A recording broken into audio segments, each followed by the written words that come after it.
Tantor Audio, a division of Recorded Books, presents If He's Sinful by Hannah Howell, narrated by Ashford Macnab.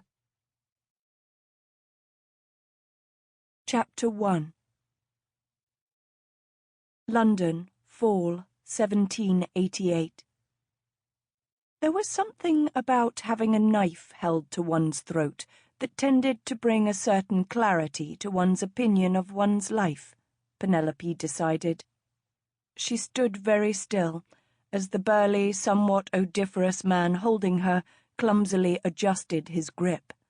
Suddenly, all of her anger and resentment over being treated as no more than a lowly maid by her stepsister seemed petty, the problem insignificant. Of course, this could be some form of cosmic retribution for all those times she had wished ill upon her stepsister, she thought as the man hefted her up enough so that her feet were off the ground. One of his two companions bound her ankles in a manner quite similar to the way her wrists had been bound. Her captor began to carry her down a dark alley that smelled about as bad as he did. It had been only a few hours ago that she had watched Clarissa leave for a carriage ride with her soon-to-be fiancé, Lord Radmoor. Peering out of the cracked window in her tiny attic room, she had, indisputably, cherished the spiteful wish that Clarissa would stumble and fall into the foul muck near the carriage wheels. Penelope did think that being dragged away by a knife-wielding ruffian and his two hulking companions was a rather harsh penalty for such a childish wish born of jealousy, however. She had, after all, never wished that Clarissa would die, which Penelope very much feared was going to be her fate. Penelope sighed, ruefully admitting that she was partially at fault for her current predicament. She had stayed too long with her boys. Even little Paul had urged her not to walk home in the dark. It was embarrassing to think that a little boy of 5 had more common sense than she did. A soft cry of pain escaped her, muted by the filthy gag in her mouth, when her captor stumbled and the cold, sharp edge of his knife scored her skin. For a brief moment, the fear she had been fighting to control swelled up inside her so strongly she feared she would be ill. The warmth of her own blood seeping into the neckline of her bodice only added to the fear. It took several moments before she could grasp any shred of calm or courage. The realization that her blood was flowing too slowly for her throat to have been cut helped her push aside her burgeoning panic. "You sure we ain't allowed to have us a taste of this, Judd?" asked the largest and most hirsute of her captor's assistants.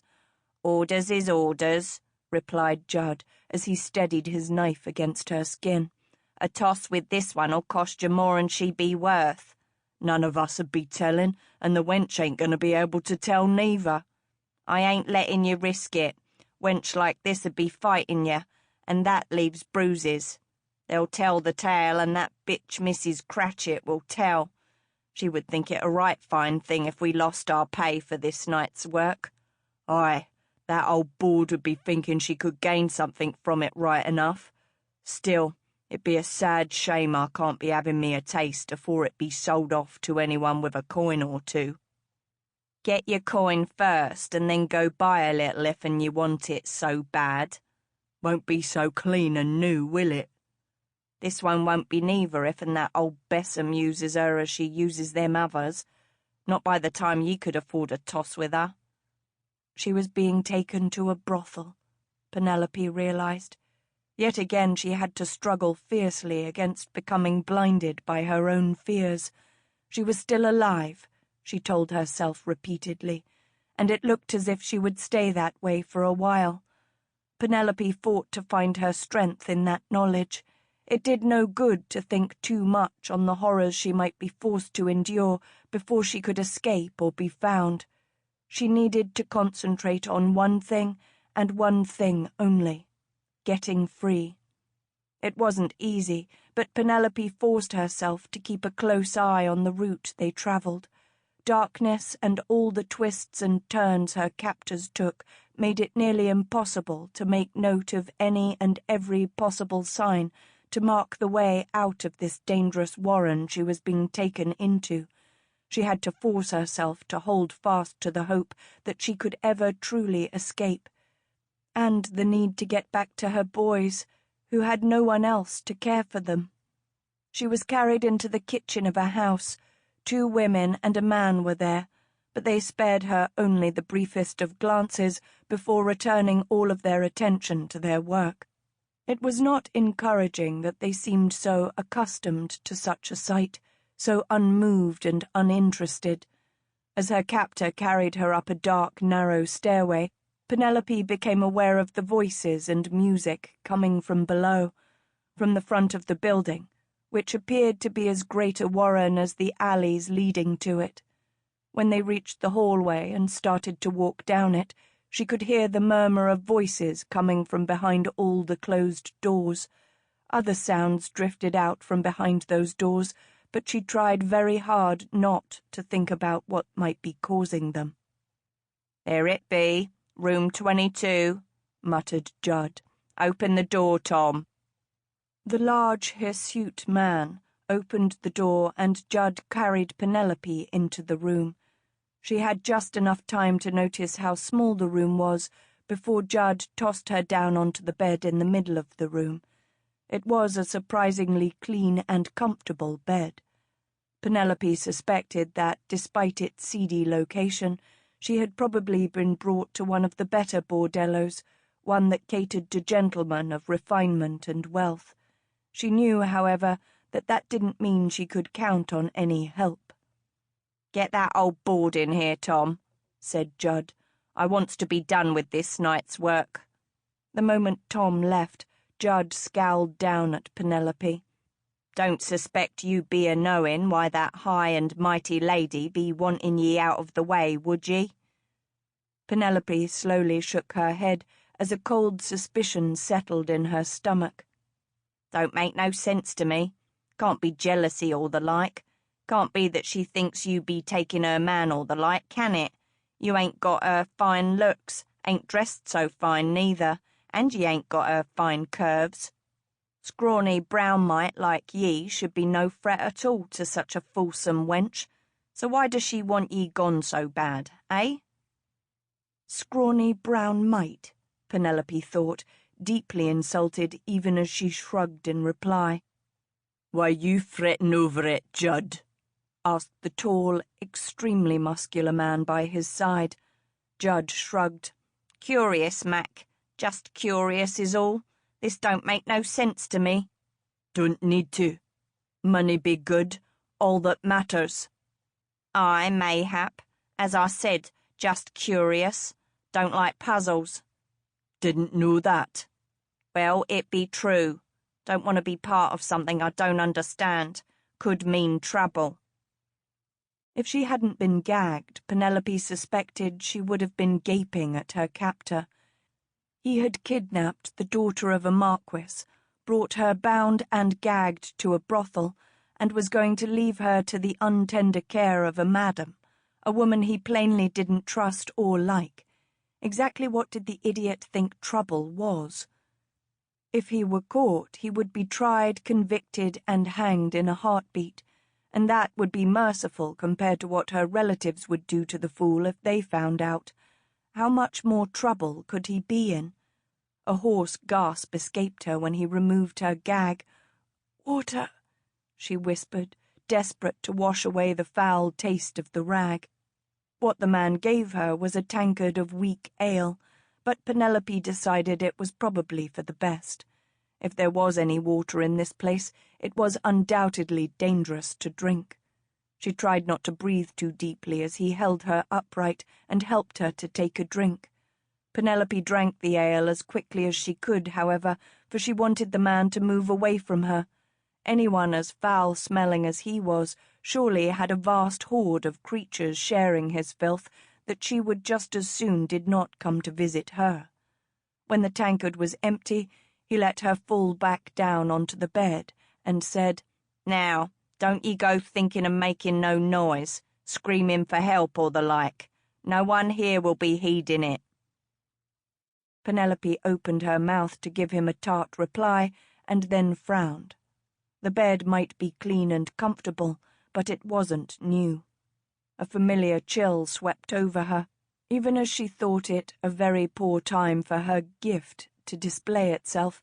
Her mind was briefly filled with violent memories that weren't her own.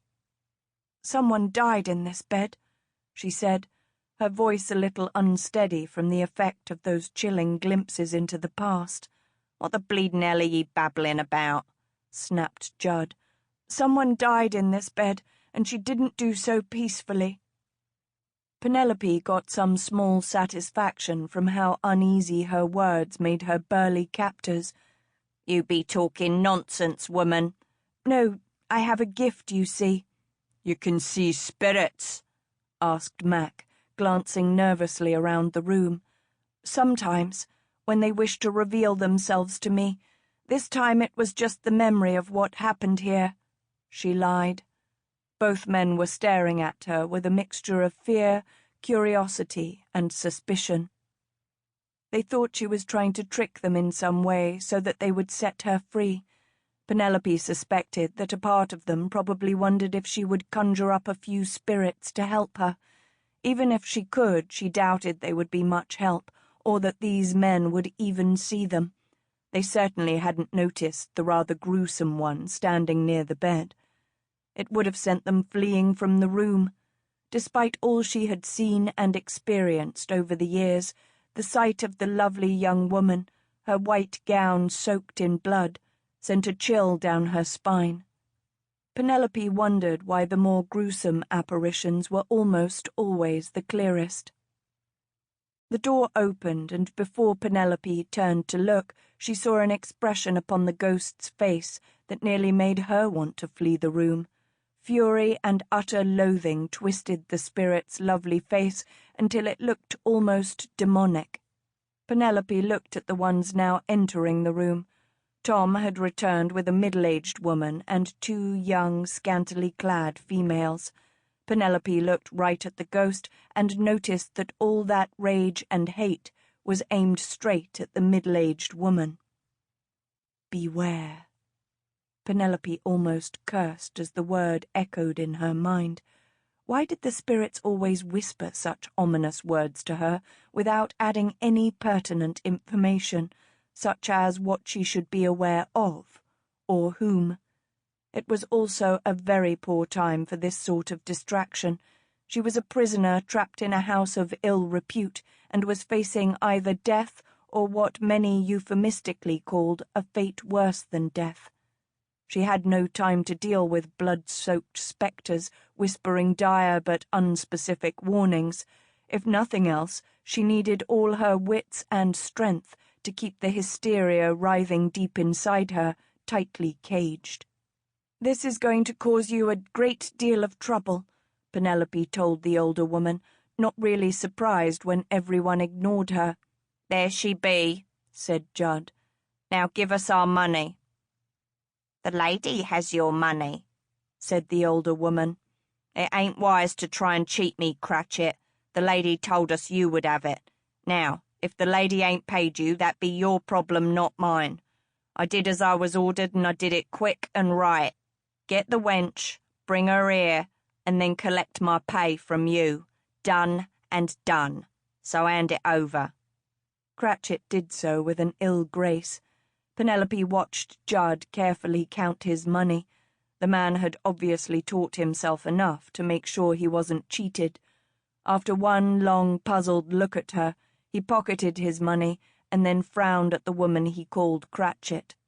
"She be all yours now," Judd said, "though I ain't sure what ye be wanting her for. 'Tain't much to her." Penelope was growing very weary of being disparaged by this lice-ridden ruffian.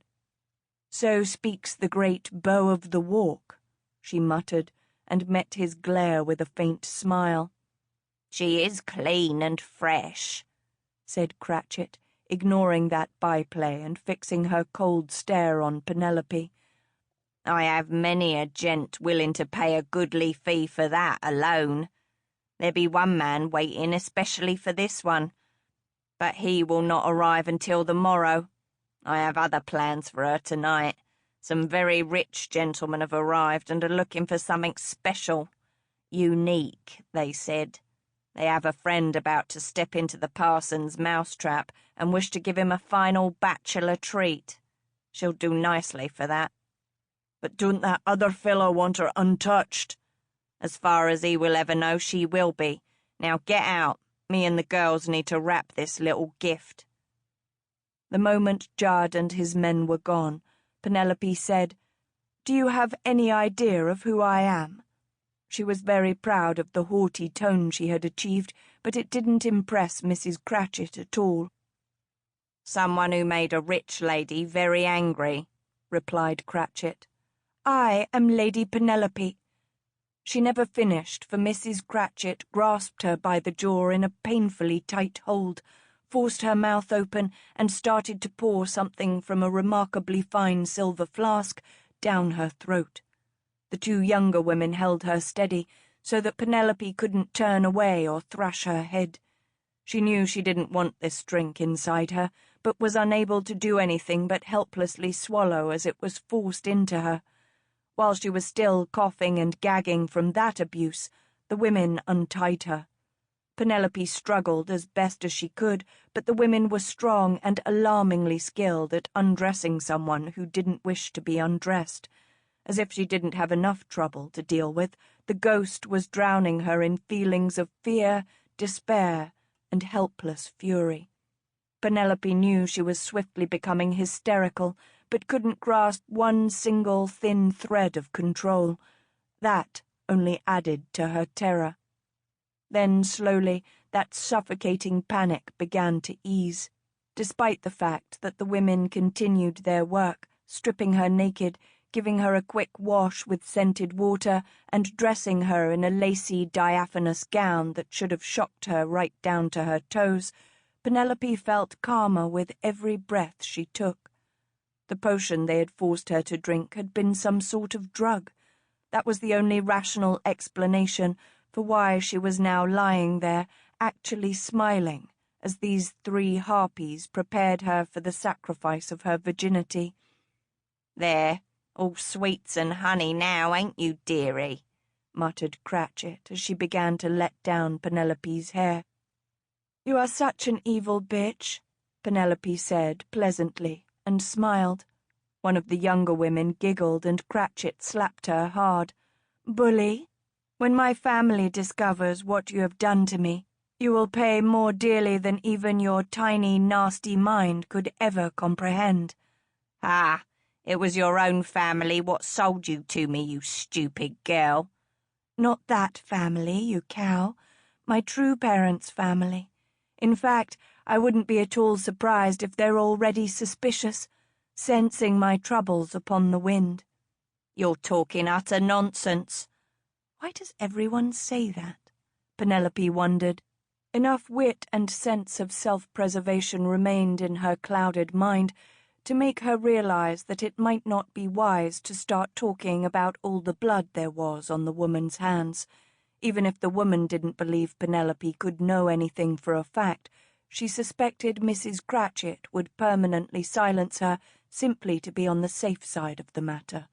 With the drug holding her captive as well as any chain could, Penelope knew she was in no condition to even try to save herself. When Cratchit and her minions were finished, she stood back and looked Penelope over very carefully. "Well, well, well, I begin to understand." "Understand what, you bride of Beelzebub?" asked Penelope, and could tell by the way the woman clenched and unclenched her hands that Mrs. Cratchit desperately wanted to beat her. "Why, the fine lady wants you gone, and you will pay dearly for your insults, my girl, very soon." Mrs. Cratchit collected 4 bright silk scarves from the large carpet bag she had brought in with her and handed them to the younger woman. "Tie her to the bed," she ordered them.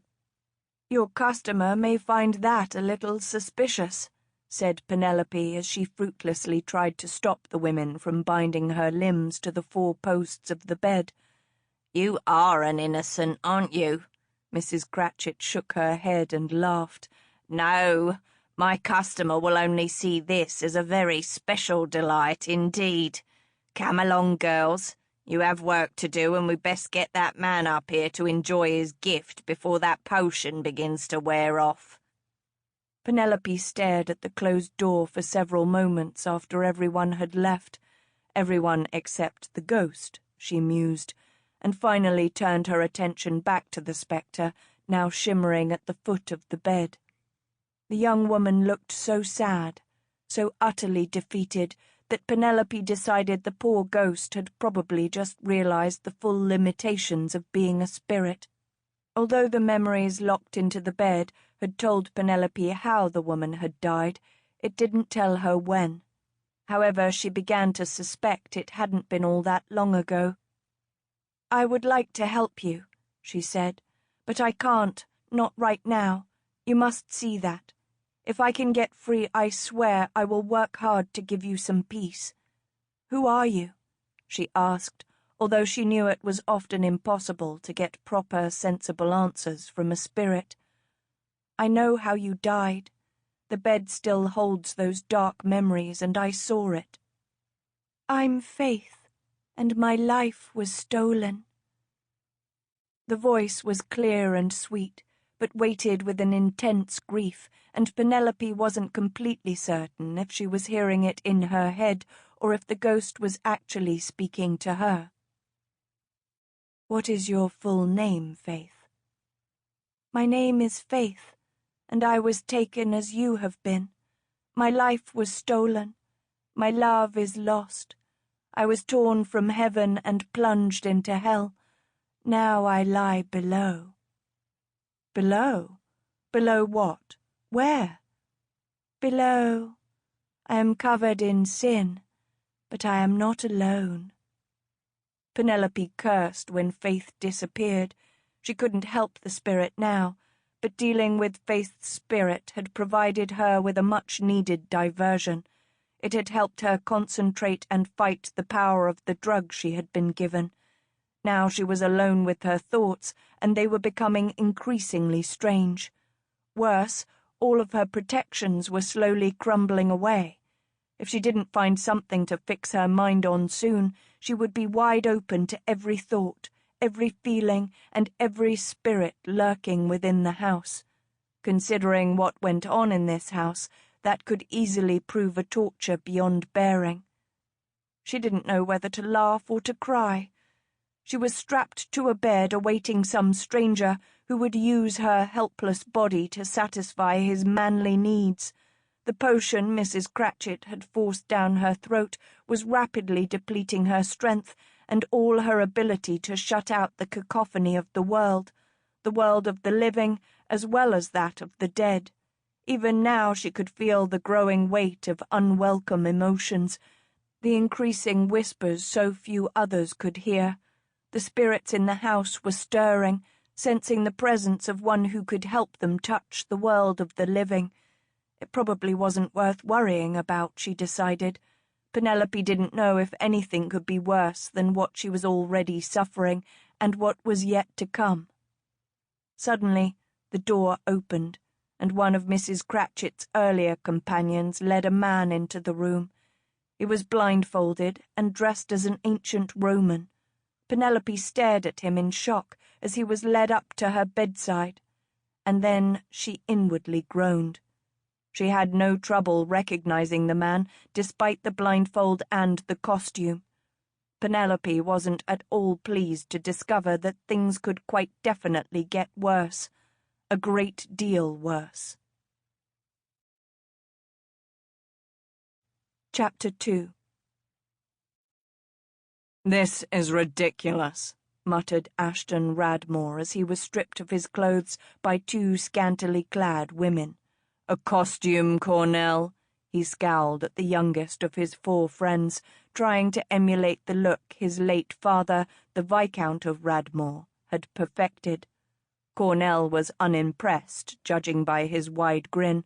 Obviously, Ashton had to practice the look a great deal more. "It's all part of the game," Cornell replied. "Part of the gift we are giving you." "I'm not sure I ought to accept this gift. I'm to speak with Clarissa's brother tomorrow." He had no intention of following in his father's faithless footsteps, the ones that had put his family into the dire straits they were now in. "Exactly," said Brant Mallam, Lord Fieldgate. "And we all know that once you do, you will consider yourself bound up tight. You will undoubtedly become quite pious in many ways. Consider this your last hurrah." Ashton grimaced as one of the women dressed him in a tunic and the other put sandals on his feet. "What sort of game requires me to dress like some ancient Roman?" "The pagan sacrifice game." "God rot it!" Ashton shook his head. "Why ever should you think I would enjoy something like that?" "It's harmless, and we decided that you needed the memory of something rare and exotic, even a little shocking, before you became a staid old married man. If you do not enjoy it, I'm quite certain the woman will be able to give you whatever you decide you do want. Mrs. Cratchit trains her girls well. Fly free and wild for one night, Ashton. We have purchased you a full night of delight. Fulfill a few dreams. Even you must have some. After tonight, there's only Clarissa and the breeding of heirs." There was no denying that hard, cold truth. His forthcoming union with Clarissa Hutton Moore was no love match. Not that he particularly believed in love, anyway. It was a union based upon the usual need for an heir and a nearly desperate need for money. Clarissa had the appropriate bloodlines, was beautiful, and had a very impressive dowry. She would be an excellent hostess, which was also important now that he was a viscount. She moved about in society far more comfortably than he ever had.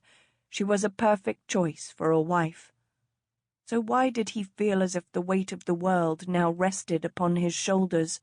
That question kept invading his mind more and more with each step he took closer to marriage with the much-praised Lady Clarissa. True, there was no real affection between them, and little passion, but such things were luxuries few men in his position could afford. Yet a little warmth in one's wife would be nice, he mused, and he had not yet detected even the smallest spark in Clarissa. And that, he suspected, was what made him continue to drag his feet. The thought of a marriage bed where only cold duty existed was a deeply chilling one. He feared it could eventually cause him to act against his own principles and begin to seek out a little warmth elsewhere. Ashton knew his friends thought him too full of ideals, or worse, a hopeless romantic, but he had always wished for a good marriage. He didn't want the more common arrangement found in society, one where the wife was simply a hostess who occasionally bred a child for her husband, while the husband indulged in a long succession of mistresses. That sort of marriage had destroyed his family, had torn his poor mother's heart to shreds. It began to look as if that was exactly what he would be stuck with, however. He was abruptly yanked from his dark thoughts when one of the women began to blindfold him. "Is this necessary?" "Adds to the mystery," replied Cornell. "I feel bloody foolish." "It's hoped that you will feel a great deal better soon. We shall see you in the morning." As he was led away from his friends, Ashton wasn't sure he would want to spend an entire night playing silly games. He was no innocent, but he wasn't the rake his friends were, despite what rumour and gossip tried to make him. It was an indulgence he had never been able to afford since his father's reckless waste of a fortune on such indulgences and gaming had left the Radmoors nearly destitute. Ruefully, he admitted to himself that his father's actions were part of the reason he struggled to remain temperate in all things, that and the disease that had finally ended the man's life. He was even somewhat staid in his love-making. The need was there, but not the inclination to be inventive or daring. He prized his control in all things. The problem was that, although he had felt a need for a woman before, he had rarely truly lusted after the woman herself. On the few occasions he had felt a stirring of a hearty lust, it had faded quickly when it had... Sample complete. Ready to continue?